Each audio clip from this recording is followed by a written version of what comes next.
रहीम अस्सलाम वालेकुम, your welcome. ये है जी lecture number 14 theory of automata का, और इसमें आज हम लोग डिस्कस करने वाले हैं इंपॉर्टेंट चीज़ जो कि है क्लोयर। ठीक है, थर्ड पार्ट है जो उसका। अच्छा जी, उससे पहले एक एग्जांपल देख लेते हैं। एग्जांपल बेसिकली उसी की है, कंकैटिनेशन की, जो हम लोगों ने प्रीवियस मेथड पढ़ा है पिछले लेक्चर में, उसी को ये नेक्स्ट कंटिन्यू कर रहे हैं।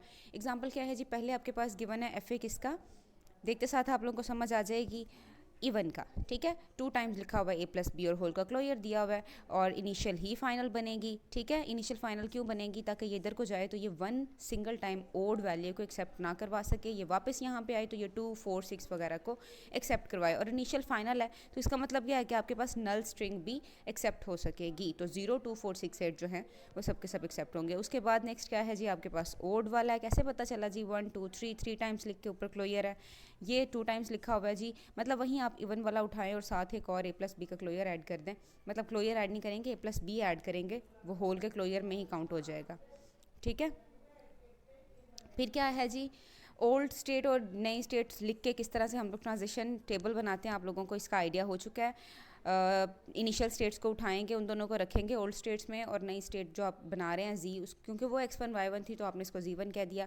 जहाँ पे x1 a रीड करने के बाद जाता है वो लिख दिया, जहाँ पे y1 e रीड करने के बाद जाता है वो लिख दिया। इसी तरह से b का लिख दिया। नई स्टेट बन गई जी जिसका नाम है z2 वाली स्टेट लिखी। z2 वाली स्टेट में x2 y2 था, जहाँ पे a रीड करके जाता है b रीड करके जाता है, वो आप लोगों ने लिख दी सारी कहानी। अच्छा जी, इसके बाद कोई नई स्टेट हमारे पास नहीं थी। अब हम लोगों ने क्या किया, बहुत ही आसान काम किया, ट्रांजिशन टेबल सामने रखा और ट्रांजिशन डायग्राम बना दी। किस तरह से बनाएंगे जी, z1 से a रीड किया तो z2 पे आ गए, z2 से ab या कुछ भी रीड किया तो z1 पे वापस आ गए। इस y1 या y2 को देख के आप लोगों ने कंफ्यूज नहीं होना, ये बेसिकली z ही है। ठीक है, ये इनसे मिस्टेकनली y1 वाला प्रिंट हो गया, डजेंट मैटर एट ऑल, नई स्टेट z1 z2 ही हैं। ठीक है, नेक्स्ट जो थर्ड मेथड है, ये इंपॉर्टेंट मेथड है जिसका नाम है क्लोयर। क्लोयर का मेथड क्या होता है? क्लोयर बेसिकली होता है, आप लोगों ने ऑलरेडी देखा है कि उसका मतलब मल्टीप्लिकेशन है। ठीक है, बट क्लोयर में क्या होगा, इसमें हम लोग गिवन एफ ए को खुद के साथ ही मल्टीप्लाई करवा देंगे। ठीक है, building N F A corresponding to the R asterisk यानी R closure using the F A corresponding to R. इसमें आप लोगों ने जो चीज़ें याद रखनी है वो मैं आप लोगों को बताती हूँ। ठहरे it is to be noted that the given F A already accept the language. यहाँ से चेक करें आप लोग, closure of an F A, मैं इसको अंडरलाइन कर देती हूँ।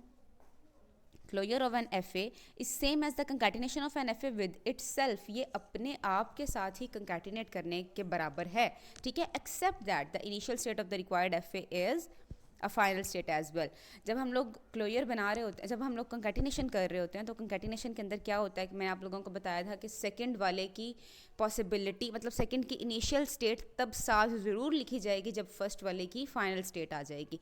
लेकिन हम लोग स्टार्ट कहाँ से करते हैं? फर्स्ट की इनिशियल से, और जब फर्स्ट की फाइनल आती है तब हम लोग सेकंड के इनिशियल को उठाते हैं, और फिर हम लोग मतलब वो सेकंड की फाइनल तक उसको कंप्लीट करते हैं। लेकिन क्लोयर का मतलब क्या है कि आपने गिवन एफ ए को खुद के साथ ही कंकैटिनेट करवाना है, एक्सेप्ट दैट कि उसकी जो इनिशियल स्टेट होगी वो फाइनल भी होगी। बस इतना सा डिफरेंस आप लोगों ने याद रखना है, जहन में रखना है। ठीक है जी, एग्जाम्पल देख लेते हैं ताकि ज़्यादा क्लियर हो जाए। ए प्लस बी का क्लोयर है और बाद में बी है। अब ये जो बाद में ए या बाद में बी वाला है, ये तो आप लोगों को अब फिंगर टिप्स पे हो जाना चाहिए, क्योंकि इसके हमने बहुत ज़्यादा एग्जाम्पल्स कर लिए हैं। बाद में बी आने का क्या मतलब है कि जी फाइनल स्टेट के ऊपर एक लूप लगेगा जिसमें बी आएगा, और ए प्लस बी के क्लोयर का क्या मतलब है? अब ये वाली मैंने आप लोगों को पिछले लेक्चर में भी बहुत ही अच्छी तरह से समझा दी थी, लेकिन क्योंकि ये इंपॉर्टेंट है तो मैं चाहती हूँ आप लोग इसको एक नज़र फिर मार लें। हम लोगों ने यहाँ पे सिंगल बी इधर को क्यों भेजा फाइनल स्टेट पे? हम लोगों ने इसके साथ ए क्यों नहीं लिखा? क्योंकि ये है फाइनल स्टेट, और फाइनल स्टेट पे जब ये रीच कर जाएगी कोई भी चीज़ इनिशियल से आके, तो वो प्रिंट हो जाएगी, मतलब वो एक्सेप्टेड होगी। अब अगर यहाँ पे ए बी होता तो अकेला ए जब फाइनल स्टेट की तरफ जाता तो अकेला ए भी एक्सेप्ट हो जाता। अकेला ए हम अगर एक्सेप्ट करवा दें तो that doesn't ends with B, right?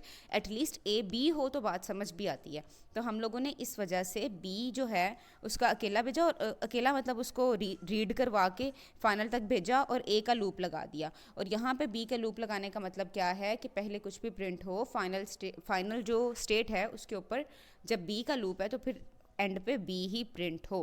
Hopefully आप लोगों को ये समझ आ गया होगा। अच्छा जी, पहला एफ ए आपके पास ये है जो एंड्स विद बी है, और मतलब एक ही एफ ए होगा ना क्लोयर जो है। तो आपने करना क्या है, ये काम करना है आपने।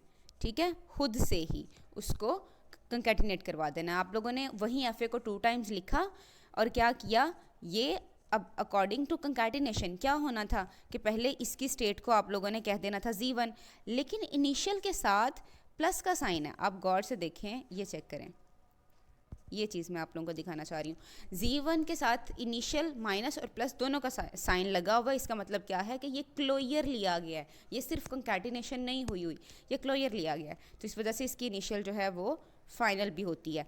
अब आप लोगों ने जैसे कंकैटिनेट किया था सेम उसी तरीके से इसको करेंगे। इनिशियल स्टेट लिखी, ये इनिशियल स्टेट आगे जी ए रीड करके कहाँ जा रहे हैं, यहाँ की यहीं रह रहे हैं। बी रीड करके कहाँ जा रहे हैं जी, बी रीड करके आप x2 पे आ जाते हैं। आपने वो x2 लिख दिया, और x2 क्या है, फाइनल स्टेट पहले वाले की। जब इसकी फाइनल स्टेट आएगी तो दूसरे वाले की इनिशियल स्टेट को कंसिडर किया जाएगा, इसलिए x2 के साथ x1 भी आ गई। होपफुली आप लोगों को ये क्लियर हो गया होगा। इसी के बाद हम लोग Z2 स्टेट देखेंगे, और इसके साथ हम लोगों ने नॉन फाइनल लिखा है क्योंकि ना तो ये इनिशियल है ना ये फाइनल है, ठीक है। उसके बाद हमारे पास एक नई स्टेट बनी Z3, उसको हम लोगों ने कंसिडर कर लिया, और Z3 हमारे पास फाइनल स्टेट है। क्यों फाइनल स्टेट है, Z3 फाइनल स्टेट किस लिए है, ये भी आप लोगों को बताती हूँ। Z3 की वैल्यू देखें x2 और x1। x2 क्या है, x2 है पहले वाले की फाइनल स्टेट, इस वजह से इस Z3 के साथ फाइनल आया कि इसकी जो गिवन वैल्यूज़ हैं, दो वैल्यूज़ हैं ना, x2 और x1, उन दोनों में से एक फाइनल स्टेट है। लेकिन अगर आप Z2 को देखें, जिसके साथ हम लोगों ने नॉन फाइनल लिखा है, ये ऊपर वाली के साथ, Z2 इक्वल्स टू x1, तो x1 इनिशियल है, x1 किसी के भी फाइनल स्टेट नहीं है। अच्छा जी, अब इसको देख के जो इसकी डायग्राम बनेगी वो कैसे बनेगी इस ट्रांजिशन टेबल से, वो ये रही जी। इनिशियल को फाइनल बना देंगे, और बस जहाँ जहाँ पे स्टेट्स पहुँच रही हैं, ए रीड करके बी रीड करके, वो लिख देंगे, ड्रॉ कर देंगे लाइंस, बस सिंपल। नेक्स्ट देखें जी, आपके पास एक FA गिवन है जिसका रेशनल एक्सप्रेशन क्या है कि पहले कुछ भी आ जाए, यानी a प्लस बी का क्लोयर है, बाद में कुछ भी आ जाए और सेंटर में डबल ए आना चाहिए, 2 टाइम्स ए। इसको हम लोगों ने ऑलरेडी ड्रॉ किया हुआ है। 1 टाइम ए यहाँ पे पहुँचाते हैं हम लोग, 1 टाइम ए यहाँ पे पहुँचाते हैं, और एंड वाली को फाइनल बना देते हैं। सेंटर वाली जो एक हम आपके पास स्टेट होती है वो नॉन फाइनल होती है, ठीक है ना, वो इनिशियल होती है ना वो फाइनल होती है, वो बस पाथ बनी होती है, ठीक है जी, ताकि 2 टाइम्स ए आ सके। अच्छा जी, अब इसकी आप लोगों ने स्टेट्स ड्रॉ की, और स्टेट्स भी उसी तरीके से ड्रॉ होंगी कंकैटिनेशन की तरह। पिछला लेक्चर गौर से देख लें ताकि आप लोगों के कंसेप्ट क्लियर हो जाएं। समझने वाली चीज़ क्या है कि इनिशियल के साथ फाइनल लगा हुआ है, ताकि पता चल जाए कि ये क्लोयर है, ठीक है। बाकी नॉन फाइनल, अब नॉन फाइनल और फाइनल वाला कंसेप्ट आप लोगों का क्लियर हो गया ना, अगर हो गया तो मुझे कमेंट्स में बता दें। 1 टाइम अगेन आप लोगों को बता रही हूँ कि नॉन फाइनल स्टेट ऐसी स्टेट होगी जिसके अंदर, जिसके जो एलिमेंट्स होंगे, लाइक जो हम लोगों ने नई बनाई है Z2, इसमें Y1 है। Y1 ना तो किसी का वो फाइनल किसी का भी नहीं है, ठीक है, बेसिकली एक ही है ना, उसी को 2 टाइम्स हम लोग कर रहे हैं। तो Y1 जो है वो फाइनल नहीं है, वो इनिशियल स्टेट है, तो इस वजह से ये नॉन फाइनल लिखा गया। Z3 देखें, Z3 के साथ Y2 है। अब Y2 क्या, Y2 फाइनल स्टेट है, वो Y2 फाइनल स्टेट नहीं है, वो भी ऐसे आएगी। Z4 के साथ फिर किस वजह से प्लस लगा, क्योंकि Z4 की जो वैल्यू है वो Y3 Y1 है, और Y3 जो है वो फाइनल स्टेट है। यानी गिवन वैल्यूज़ के अंदर जो आप नई स्टेट बनाते हैं उसमें 2 एलिमेंट्स होते हैं, एक x वाला एक y वाला, राइट। अब जो दोनों में से एक वैल्यू होती है, अगर वो फाइनल को रीच करे, यानी अगर वो फाइनल स्टेट है, तो आप फिर उसके साथ, मतलब आपकी जो नई स्टेट बनी है उसके साथ प्लस का साइन ज़रूर लगाएंगे। वो प्लस का साइन ये रिप्रेजेंट कर रहा होगा कि इन दोनों में से एक फाइनल स्टेट है, ठीक है जी। आगे देखेंगे उसकी कॉरस्पॉन्डिंग ट्रांजिशन जो according to that transition table उन्होंने बना ली।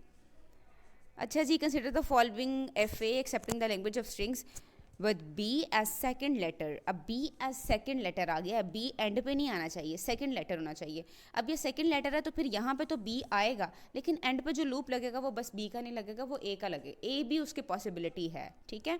तो B इसमें सेकेंड लेटर भी हो सकता है, मतलब अगर एंड पे पहले कुछ भी है, एंड पे आ जाता है B, तो क्या वो स्ट्रिंग एक्सेप्ट होगी? बिल्कुल होगी। क्यों? क्योंकि उसका सेकंड लास्ट लेटर जो है वो B होना चाहिए। और यहाँ पे भी अगर आप लोग देखें तो A B दोनों जा रहे हैं, तो दोनों में से पॉसिबिलिटी है या A प्रिंट हो जाएगा या B प्रिंट हो जाएगा। अच्छा जी, आगे देखें, इसका क्लोजर लेंगे, कैसे लेंगे इसको, इन्होंने 1 टाइम लिखा हुआ है, ठीक है। आप लोगों ने इस चीज़ से कंफ्यूज नहीं हो जाना कि ये क्या हो गया है, ये तो इन्होंने 2 टाइम्स बनाया ही नहीं हुआ। ये आप लोगों ने एज इट इज़ समझ लेना है, इसको यहाँ पे भी रख लेना है, ठीक है। इसके सामने रखेंगे, इसके सामने रखने के बाद इसकी इनिशियल से स्टार्ट करेंगे, इनिशियल के साथ फाइनल का सिंबल ज़रूर लगाएंगे, और जब इसकी फाइनल स्टेट रीच होगी तो फिर दोबारा मतलब कैसे होगा, यहीं सामने पड़ा होगा ना, ये पूरी चीज़ आपके सामने पड़ी होगी, तो फिर इसकी y1 स्टेट कंसीडर की जाएगी। ये इस तरह से लूप समझ लें आप लोग, ज़्यादा ही गंदा हो गया वैसे ये, ठीक है। खैर आप लोगों ने इस तरह से इसकी स्टेट्स ड्रॉ की, अगर कुछ समझ नहीं आए तो आप कमेंट में कह दीजिएगा, इंशाल्लाह मैं दोबारा एक्सप्लेन कर दूंगी, या मुझे ईमेल कर दीजिएगा, ईमेल भी गिवन है। और फिर इसी ट्रांजिशन डायग्राम को हम लोग ड्रॉ कर लेंगे ट्रांजिशन टेबल के थ्रू, ठीक है। And thank you so much for watching. अल्लाह हाफिज़।